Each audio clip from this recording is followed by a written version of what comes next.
Assalamualaikum warahmatullahi wabarakatuh.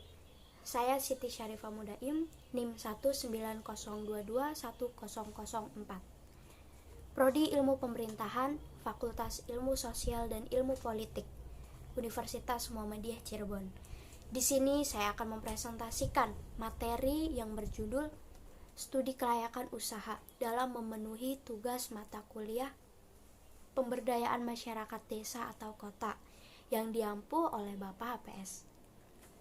Untuk lebih jelasnya, langsung saja saya akan memaparkannya. Bab 14, Studi Kelayakan Usaha. Apa sih yang dimaksud dengan studi kelayakan usaha itu sendiri? Ya, studi kelayakan usaha merupakan kegiatan yang mempelajari secara mendalam tentang usaha atau bisnis yang akan dijalankan dalam rangka menentukan layak atau tidaknya usaha tersebut dijalankan. Kemudian, studi kelayakan bisnis atau usaha menyangkut 3 manfaat. Yang pertama, manfaat ekonomis bagi usaha atau biasa disebut dengan manfaat finansial.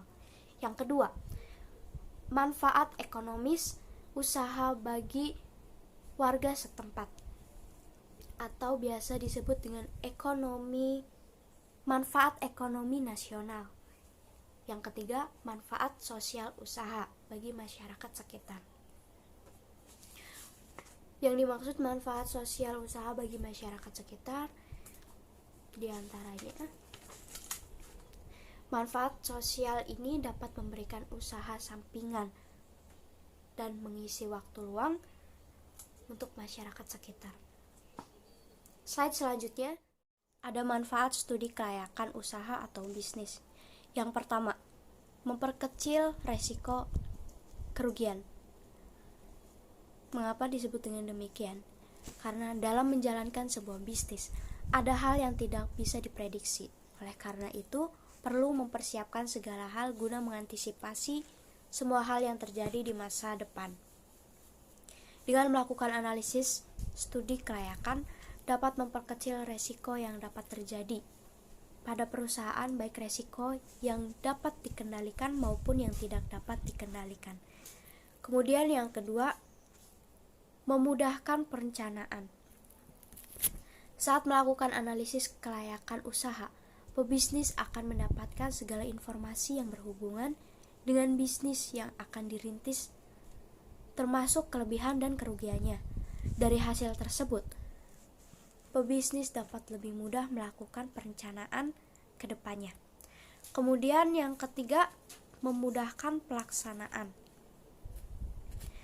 Melalui analisis kelayakan usaha atau bisnis, program-program yang sebelumnya direncanakan dapat dieksekusi dengan lebih mudah dan akurat. Kemudian melakukan evaluasi mana saja program dan kebijakan yang memberikan keuntungan dan kerugian bagi perusahaan. Dampaknya, pelaksanaan lebih mudah untuk direalisasikan. Kemudian yang keempat, memudahkan pengawasan. Laporan hasil analisis dari berbagai aspek tersebut dapat digunakan oleh pebisnis untuk melakukan pengawasan dengan berpedoman pada laporan analisis tersebut. Yang terakhir, memudahkan pengendalian. Informasi dan laporan hasil dari analisis tersebut bisa digunakan sebagai dasar menentukan aspek mana yang menjadi masalah, kemudian mengambil langkah untuk menyelesaikan masalah tersebut dengan cepat. Lanjut, hal-hal yang perlu diperhatikan dalam studi kelayakan, yaitu ruang lingkup kegiatan usaha, cara kegiatan usaha dilakukan, dan evaluasi terhadap aspek-aspek yang menentukan berhasilnya suatu usaha. Aspek studi kelayakan bisnis. Terdapat 1. Aspek teknis. Aspek teknis mempelajari kebutuhan teknis proyek, seperti penentuan kapasitas produksi, jenis teknologi yang digunakan, penggunaan peralatan dan mesin, serta lokasi usaha yang paling menguntungkan. Kemudian, aspek pasar dan pemasaran. Evaluasi aspek pasar dan pemasaran sangat penting dilakukan, karena tidak ada usaha yang berhasil tanpa adanya permintaan atas barang atau jasa yang dihasilkan oleh usaha tersebut. Berlanjut, penentuan kebutuhan personalia dan perancangan struktur organisasi awal. Langkah pertama dalam menentukan kebutuhan personalia adalah analisis beban. Analisis beban kerja yang diantisipasi dan berbagai aktivitas yang perlu. Langkah kedua, mengelompokkan aktivitas tersebut dalam seperangkat tugas yang dapat ditangani individu secara efektif. Langkah ketiga, berbagi tugas. Berbagai tugas dikategorisasikan untuk membentuk dasar dari struktur organisasi. Kemudian, aspek lingkungan. Lingkungan ini dapat berpengaruh positif dan negatif bagi perusahaan sehingga studi kelayakan aspek ini perlu dianalisis. Lingkungan persaingan selalu dianggap sebagai faktor penghambat tingkat pertumbuhan industri.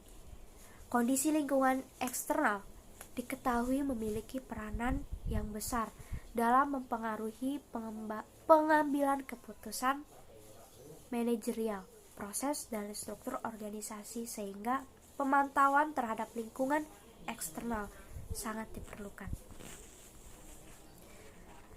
Kemudian aspek finansial. Yang pertama, analisis kelayakan finansial, kebutuhan finansial total.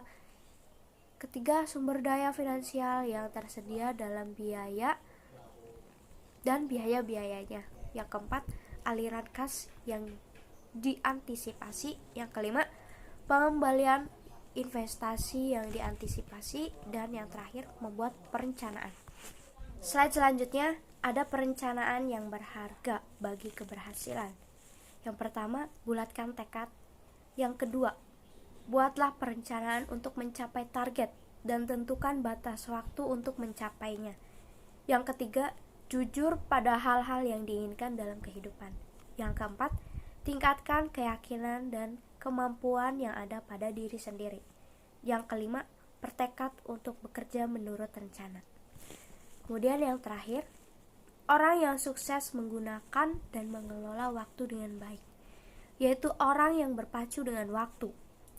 Orang yang mencoba untuk memikul beban seorang diri dan orang yang menentukan prioritas. Terima kasih.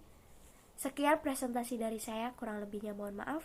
Billahi taufiq wal hidayah. Wassalamualaikum warahmatullahi wabarakatuh.